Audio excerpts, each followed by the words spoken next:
আসলে এই পৃথিবীতে একটা পুরুষ মানুষ কি চায় জানেন? মানসিক শান্তি আর একটু হচ্ছে মানুষের সাথে সুন্দর একটু ব্যবহার। ওদের সাথে একটু ভালো ব্যবহার করলে ওরা একটু খুশি থাকে। ওদের কাছে এইটুকু জিনিসটা যদি থাকে না, তারা অনেক খুশি থাকবে।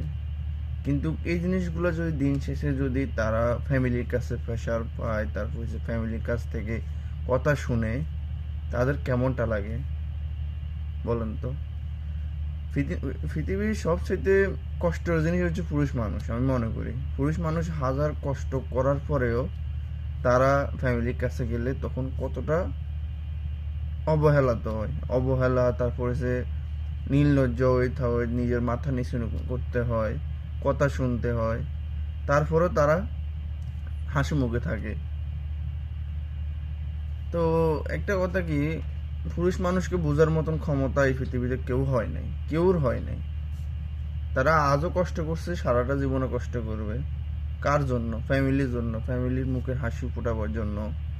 নিজেরে নিজের ত্যাগ তো করে নিজের দিকে তাকায় না, নিজের শরীর দিকে তাকায় না, নিজের একটু ভালো খাওয়ার জন্য তাকায় না, নিজের একটু ভালো রাখার জন্য তাকায় না।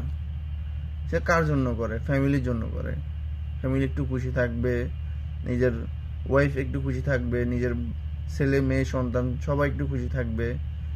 ও চিন্তা করে নিজের দিকে একটুও তাকায় না। যা মাস শেষে যা কামায় সব ফ্যামিলির জন্য দিয়ে দেয়। এইটাই হলো পুরুষ মানুষ। পুরুষ মানুষের কষ্ট বোঝার মতন কেউ ক্ষমতা রাখে নাই এই পৃথিবীতে।